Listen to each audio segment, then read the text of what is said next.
7 India, सच दिखाने की हिम्मत।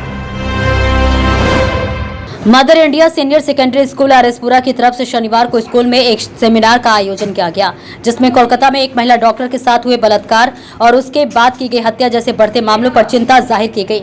स्कूल की प्राचार्य सोनिया टोहरा की अध्यक्षता में आयोजित इस कार्यशाला के दौरान स्कूल के अध्यक्ष चौधरी मोहन सिंह मुख्य अतिथि के रूप में उपस्थित रहे।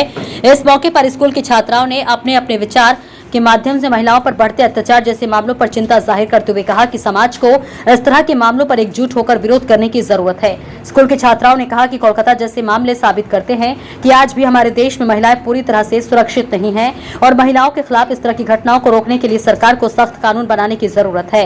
इस दौरान स्कूल के विद्यार्थियों की तरफ से एक स्केच भी प्रस्तुत की गई और दर्शाया गया कि महिलाओं को इस तरह के अत्याचारों के खिलाफ किस तरह से अपनी आवाज बुलंद करने की जरूरत है। इस मौके पर स्कूल के अध्यक्ष चौधरी मोहन सिंह ने कहा कि कोलकाता बलात्कार करने के बाद एक महिला डॉक्टर की गई हत्या पूरे देश में चर्चा का विषय बना हुआ है और हम सबको इस बात पर मंथन करने की जरूरत है कि इस तरह के मामलों पर किस तरह से रोक लगाई जाए। चौधरी ने कहा कि स्कूल प्रबंधन की तरफ से भी इस महत्वपूर्ण मुद्दे पर एक कार्यशाला का आयोजन किया और स्कूल की छात्राओं ने अपने अपने विचार प्रकट करते हुए इस तरह के मामलों की निंदा की और सरकार के समक्ष सख्त कानून बनाने की बात भी रखी। इस मौके पर स्कूल की प्राचार्य सोनिया टोहरा के साथ साथ अन्य लोगों ने भी अपने अपने विचार रखते हुए महिलाओं पर बढ़ते अत्याचार के मामलों पर अपनी नाराजगी जाहिर की है। सोहन चौधरी की देखिए खास report.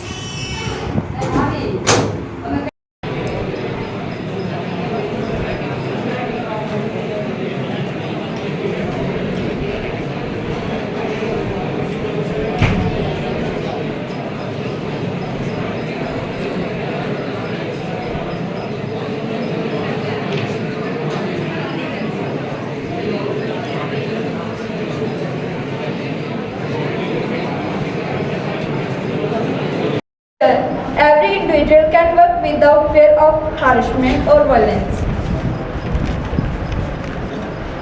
Together we can build a society that truly values and protects the right and dignity of women in every aspect of life. Thank you. पूजा जाता है, वहाँ एक 4 साल की बच्ची, 30 साल की लड़की, 80 साल की माँ का बलात्कार हो रहा है। यहाँ हर 16 सेकंड में बलात्कार हो रहे हैं। कहते हैं कि लड़कियों के लिए बहुत कानून है, फिर बलात्कारियों को सज़ा क्यों नहीं वक्त पे दी जाती। निर्भया के केस में 7 और हाफ ईयर लगे, आज मोमिता का केस है, कितना वक्त लगेगा। हम जिस सोसाइटी में रहते हैं वहाँ हर लड़की को देवी के रूप में पूजा जाता है, पर उन्हीं देवियों के साथ बलात्कार क्यों। लड़कियों के सामने प्रस्तुत करते हुए अपना दुख और आक्रोश व्यक्त करना चाहते हैं।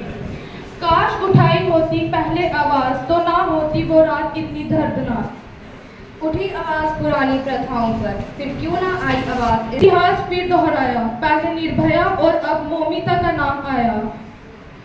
मैंने ना तो किसी को छेड़ा, ना ही किसी से नफरत की, फिर मुझे क्यों मारा। मैं भी तो किसी की बहन, किसी की बेटी थी। रो रही थी जोर जोर से जब उन्होंने घेरा था मुझे चारों ओर से। आया ना मुझे बचाने कोई मेरा अपना, ना कोई भगवान जिसे पूजा था मैंने सुबह शाम। किसे बोलूं, किस से पूछूं, मेरी मौत की क्या वजह थी। क्या लड़की होना ही मेरे लिए एक सजा थी। जो अपने प्राण दांव पे लगाकर सारे जहां को बचाते हैं, फिर क्यों ये लोग उन्हें ही खून के आंसू रुलाते हैं। दुशासन दरबारों से छोड़ो महंगी खड़क संभालो, क्या वो लाज बचाएंगे। सुनो द्रौपदी शस्त्र उठा लो, अब गोविंद ना आएंगे। पूरी दिया उन्होंने मुझे मार, ना जाने क्यों बढ़ रहा ये हवस का अंधकार। क्या कहता कोई प्रशासन, कोई अनुशासन कर दो बात साफ। वो बाहर निकली थी, फिर उस दरिंदे की आंख मुझ पर क्यों फिसली थी। यूं ही अखबारों में निकलेगा। हम अपने शब्दों को विराम देते हुए कहना चाहते हैं कि तेरे गुनहगार पकड़े तो जाएंगे, मगर सब करने के बाद उन्हें सजा तो मिलेगी, लेकिन तेरे मरने के बाद। बदलेंगे हम तभी बदलेगा समाज, तभी ये देश होगा बेटियों के लिए आजाद। धन्यवाद। Stand before you to address a very recent yet distressing topic that has deeply shaken our society. Yes, I am talking about the Kolkata incident. Only mention of this case is enough to rend shivers through our spines. No one knows the actual reason behind all it, but the victim was only one, who has lost her life due to the evil deeds of these criminals. This incident has left everyone in shock as well as grief. But the irony is that her criminals are still roaming in open and finding their new prey. It is nothing but left us all with a question. Is this society really safe for girls? Are girls safe outside? The answer is no, not at all. Because at every step there is a devil seeking for a chance to take away an innocent life. Is it this much easy to take away someone's life? Let it be, it was her fault. She was wrong. But what was the fault of that 3-year-old deeds of a bastard? What was the fault of that 16-year-old who became the prey of their someone's lust? What was the fault of that dead cemetery?